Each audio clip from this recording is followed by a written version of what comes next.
Mon ami m'a initié dans une loge. Maintenant je pourris seul. Bienvenue dans French African Folktale. Priska et Flavie habitaient le même quartier à Pointe-Noire. Elles avaient grandi ensemble. Même école. Même galère. Même vie. Priska rêvait souvent d'autre chose. Elle disait toujours: Pointe-Noire là, c'est trop lent. Moi je veux partir. Flavie rigolait. Elle pensait que Priska blaguait seulement. Mais un matin, Priska a pris son petit sac noir. Elle est passée chez Flavie. Elle a dit: Ma chérie, je pars à Abidjan. Je vais me chercher. Flavie l'a regardée longtemps. Elle croyait que c'était une blague. Mais Priska est vraiment partie. Les premières semaines, c'était calme. Quelques messages ici et là. Je suis bien arrivée. On est là seulement. Après 2 mois, elles ont recommencé à parler souvent. Elles rigolaient. Elles disaient que la vie n'était pas facile, mais qu'elle tenait bon. Un soir, Flavie était assise au salon avec sa mère. Elle a dit: Maman, moi aussi je veux partir. Je peux pas rester ici pendant que Priska brille là-bas. La mère a répondu: Tu vas faire quoi là-bas? Tu connais qui à Abidjan? Flavie a répondu sans réfléchir: Priska va m'héberger. Le reste là, Dieu va faire. Elle a pris son téléphone. Elle a appelé Priska. Ma chérie, j'arrive. Prépare-moi juste un petit coin où je peux dormir. Priska a rigolé. Viens seulement. J'ai ma chambre à Yopougon. On va dormir à 2, y a pas de souci. Une semaine plus tard, Flavie est arrivée à Abidjan. Elle est descendue au terminus avec son gros sac, la sueur au front. Priska est venue la chercher en taxi. Elles se sont embrassées fort, comme 2 sœurs perdues de vue. Arrivée dans la chambre, Priska a déposé son sac dans un coin.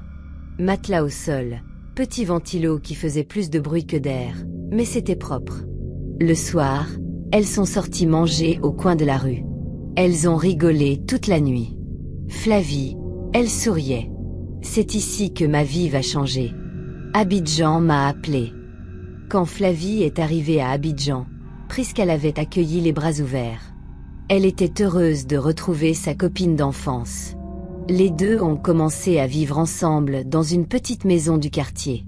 Priska ne reconnaissait plus sa copine. Flavie passait moins de temps à la maison.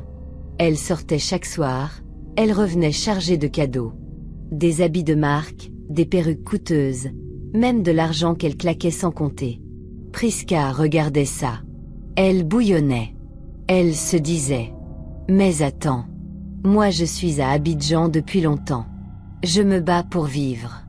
Et Flavie, à peine arrivée, sa vie change comme ça? Un jour, elle n'a pas pu se retenir. Elle a confronté sa copine. Ma chérie, c'est moi qui t'ai fait venir ici. Mais regarde, c'est toi seule qui profite. Donne-moi aussi les clés. Branche-moi un peu. Flavie a souri, calmement.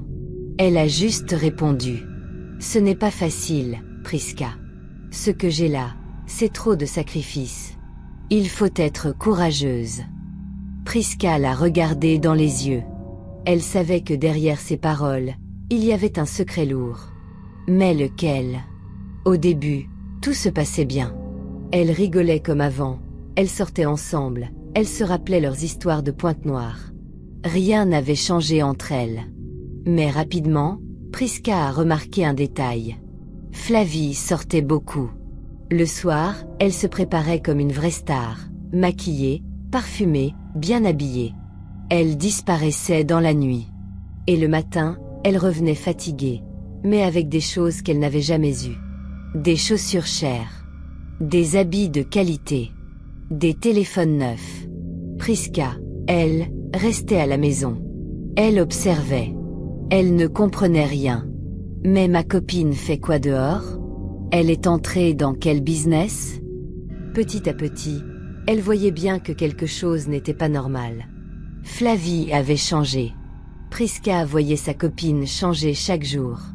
Flavie ne sortait plus avec des petits gars. Non. C'étaient des hommes puissants qui venaient la chercher. Des ministres. Des PDG d'entreprises. Des types avec de grosses voitures, escortés, respectés dans tout Abidjan. Flavie recevait des cadeaux qu'elle n'avait jamais imaginés. Des sacs chers. Des bijoux en or. Des enveloppes pleines d'argent. On lui avait même offert une maison. On lui avait acheté une voiture. Elle roulait maintenant comme une grande dame de la capitale. Priska, elle, restait bouche bée. Elle ne comprenait rien. Elle bouillonnait à l'intérieur. Mais comment ça se fait? Moi je suis ici depuis longtemps, et je n'ai rien. Elle, à peine arrivée, elle est déjà avec les gros poissons du pays. Un jour, elle a confronté Flavie. Ma chérie, c'est moi qui t'ai fait venir ici. Mais regarde comment tu m'as laissé derrière. Donne-moi aussi la clé. Branche-moi. Flavie a souri.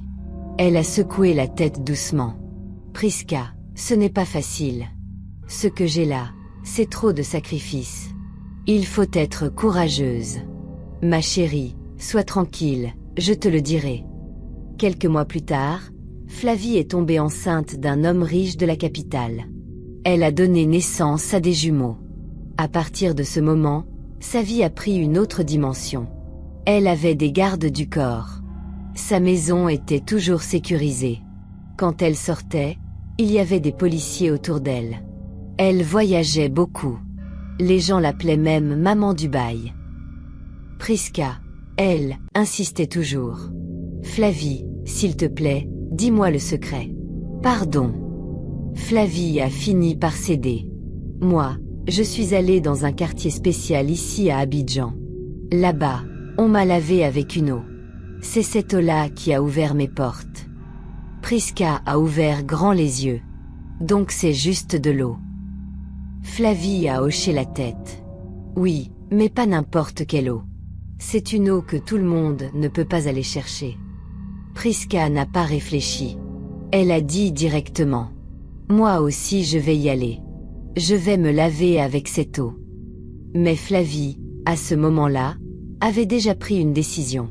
Sa vie avait tellement changé qu'elle ne voulait plus rester dans la petite maison avec Priska. Elle a quitté leur logement, laissant Priska seule, perdue et pleine de questions. Après le départ de Flavie, Priska était seule dans la petite maison. Chaque jour, elle repensait à ce que sa copine lui avait dit. Cette fameuse eau. Ce bain mystique. Un matin, elle s'est décidée. Elle a pris la route, elle est allée seule dans ce quartier dont Flavie lui avait parlé. Arrivée là-bas, elle a demandé. On lui a montré l'endroit. Elle a pris cette eau. Elle s'est lavée avec, toute seule. En rentrant, elle espérait un miracle. Mais rien n'avait changé. Pas de cadeaux. Pas des hommes riches. Pas de voiture. Sa vie était la même. Le soir, elle a appelé Flavie. Ma chérie, tu m'as dit que cette eau allait m'ouvrir les portes. Mais rien n'a bougé dans ma vie. Flavie a ri doucement. Ce n'est pas suffisant, Priska. Le jour où j'aurai le temps, je vais t'amener moi-même. Tu comprendras. Priska est restée confuse. Elle ne savait pas que le pire l'attendait. Quelques semaines ont passé. Priska insistait toujours. Chaque fois qu'elle voyait Flavie briller, voyager, sortir escortée comme une première dame, ça la brûlait à l'intérieur. Un soir, Flavie est venue la voir. « Ma chérie, aujourd'hui j'ai du temps. Prépare-toi, je vais t'amener là où tout a commencé. » Priska n'a pas hésité. Elle a pris ses affaires, elles sont parties ensemble. Mais au lieu d'aller directement prendre l'eau, Flavie l'a d'abord conduite chez un homme qu'on appelait grand maître. C'était un vieil homme respecté dans ce milieu mystique. Sa maison était sombre, décorée de symboles étranges. Dès qu'elles sont entrées, Priska a senti un froid lui traverser le corps. Grand maître les a regardés fixement. « Vous voulez l'eau ?» Il a secoué la tête et a dit calmement. « Avant l'eau, il y a des étapes. » Puis il a montré du doigt. « Allez me chercher l'eau sous les arbres. Quand vous reviendrez, on fera le travail. » Priska avait peur, mais elle suivait Flavie. Elle n'avait pas le choix. Prisca et Flavie sont partis chercher l'eau, exactement à l'endroit que le grand maître avait indiqué. C'était un lieu reculé, bizarre, silencieux. Elles ont rempli leur calebasse, puis elles sont revenues dans la maison sombre du vieil homme. À peine arrivée, grand maître a pointé Prisca du doigt. « Toi, approche. » Prisca s'est avancée timidement. Son cœur battait vite. L'homme l'a regardée de haut en bas. « Tu dois te déshabiller. Tu vas rester nue. Et tu vas te laver ici, devant moi, avec cette eau. » Prisca a ouvert grand les yeux. « Quoi? Ici? Devant toi ?» Grand maître a haussé la voix. « C'est la condition. Si tu veux que ta vie change, fais-le. » Flavie, elle, ne disait rien. Elle restait assise, silencieuse, comme si tout ça était normal. Prisca tremblait. Mais elle voulait tellement réussir qu'elle a cédé. Elle s'est déshabillée. Elle a pris l'eau. Elle s'est lavée devant le vieil homme. À peine fini, grand maître a dit « Maintenant, viens. » Et là, il a couché avec elle. Prisca avait honte, mais elle ne pouvait plus reculer. Après le rituel, Prisca est rentrée chez elle, encore choquée par ce qui venait de se passer. Elle n'arrêtait pas d'y penser. L'image du grand maître, l'eau, le moment où il l'avait prise de force, tout tournait dans sa tête. Mais quelques jours plus tard, elle a commencé à remarquer quelque chose. Des hommes puissants ont commencé à tourner autour d'elle. Pas des gars simples. Non. Des hommes respectés, avec grosses voitures, argent facile, position solide dans le pays. Prisca avait du mal à y croire. Elle, qui vivait sans rien, voyait soudain les portes s'ouvrir. On l'invitait dans des hôtels de luxe, on la couvrait de cadeaux, on lui donnait de l'argent. Elle s'est dit « Donc c'est vrai, cette eau-là, ce rituel-là, ça marche vraiment. » Prisca goûtait à sa nouvelle vie. Mais elle avait oublié une chose.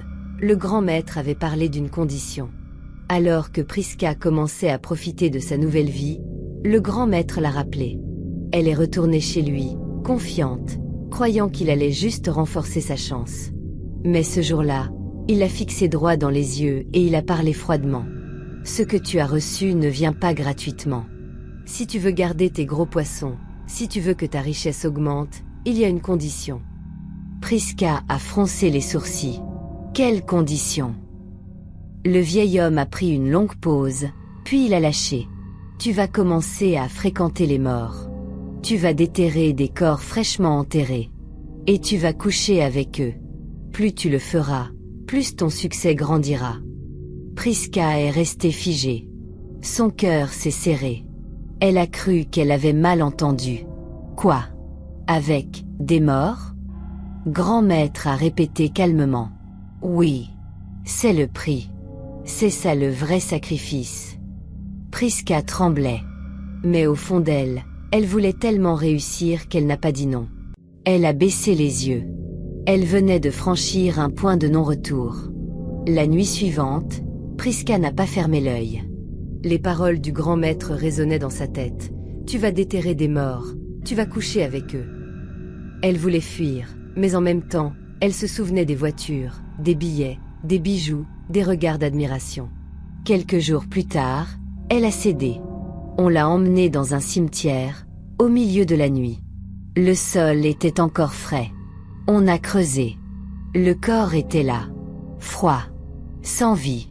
Prisca tremblait, mais le grand maître l'a poussée. Fais-le. Sinon, tout ce que tu as vu disparaît. Alors elle l'a fait. La première fois.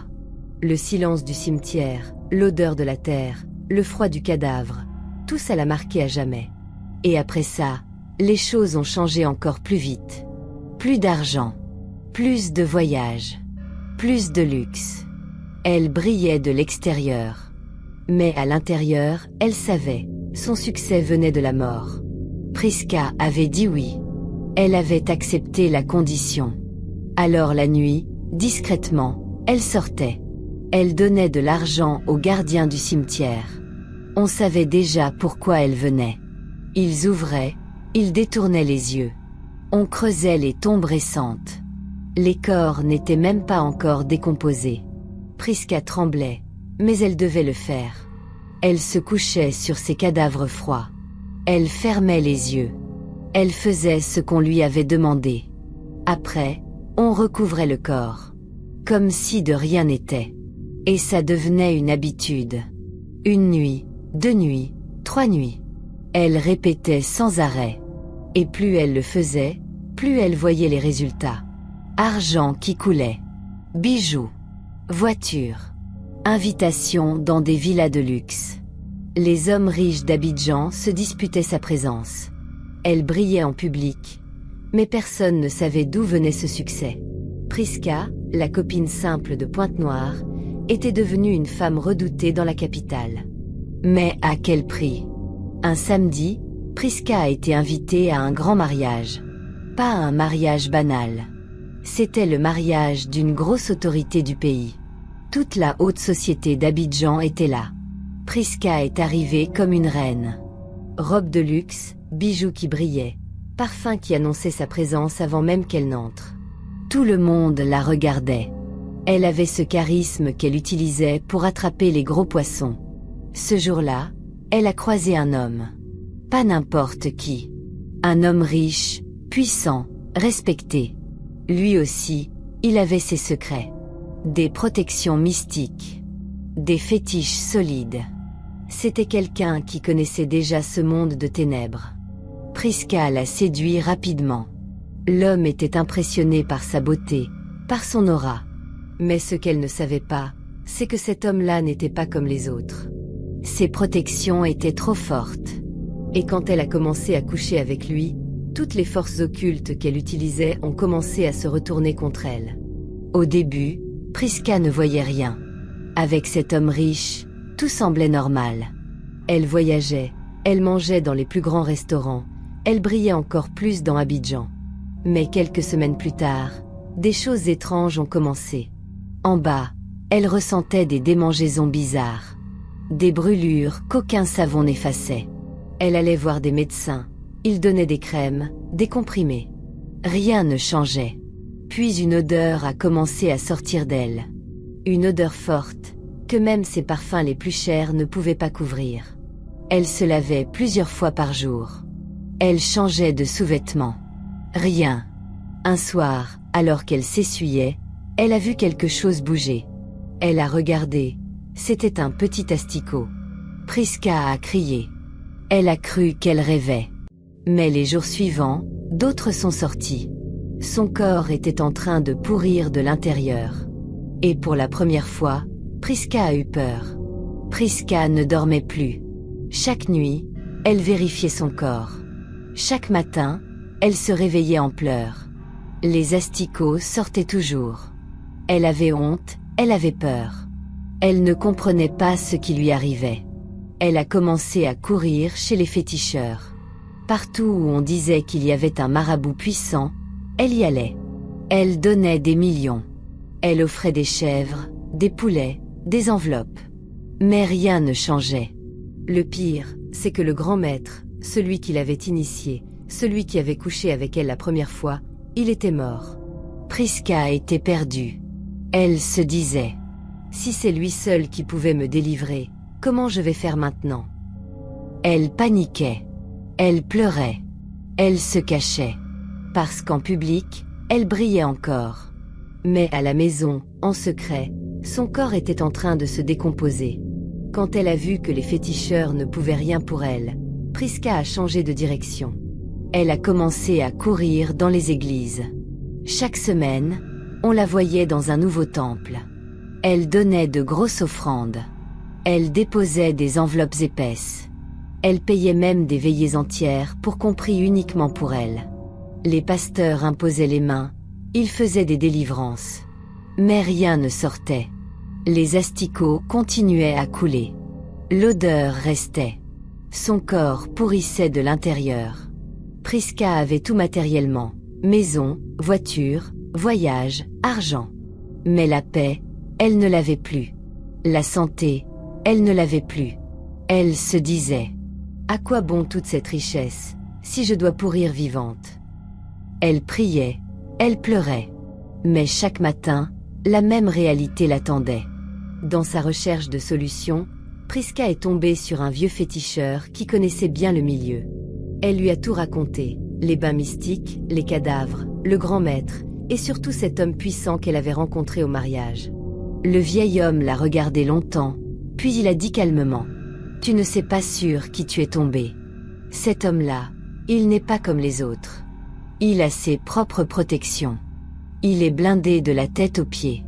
Aucun envoûtement ne peut coller sur lui. Toi, avec tes sacrifices impurs, tu t'es cogné contre son mur. Et le retour est tombé sur toi. » Priska a baissé la tête. Elle a senti son cœur se serrer. Tout s'éclairait. Elle avait tout fait pour séduire les gros poissons. Mais là, c'était elle qui avait payé le prix. Son corps pourrissait, et personne ne pouvait l'aider. Priska n'en pouvait plus. Son secret devenait trop lourd. Elle ne dormait plus. Elle ne mangeait plus. Et chaque jour, les asticots coulaient davantage. Alors elle a décidé de parler. Un soir, devant quelques proches, elle a tout lâché. Elle a raconté comment Flavie l'avait amenée dans cette histoire. Comment elle était entrée dans la loge. Comment elle avait payé les gardiens de cimetière pour déterrer des corps.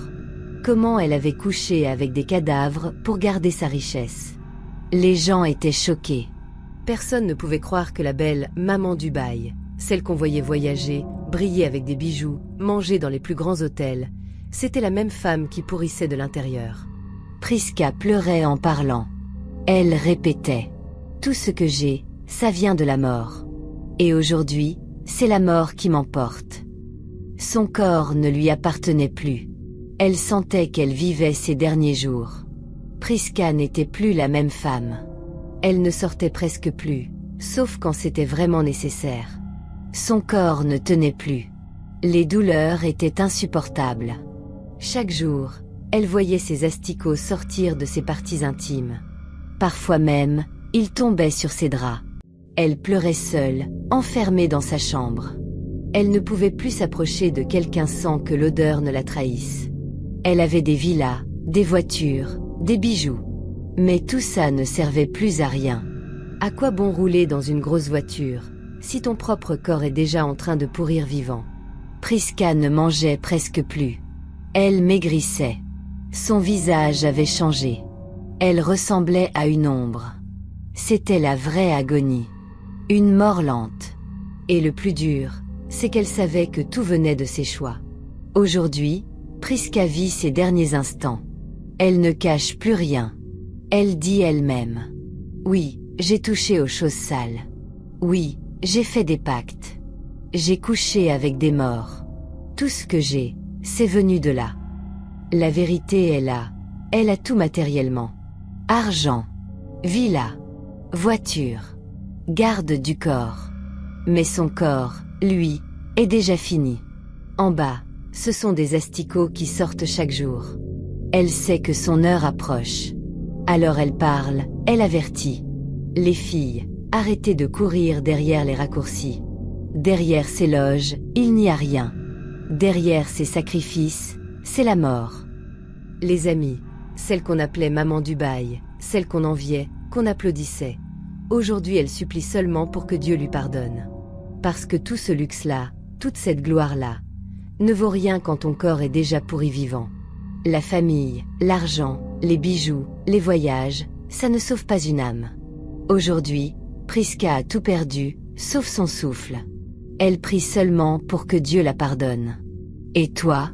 Tu veux courir derrière la richesse facile, ou chercher Dieu tant qu'il est encore temps?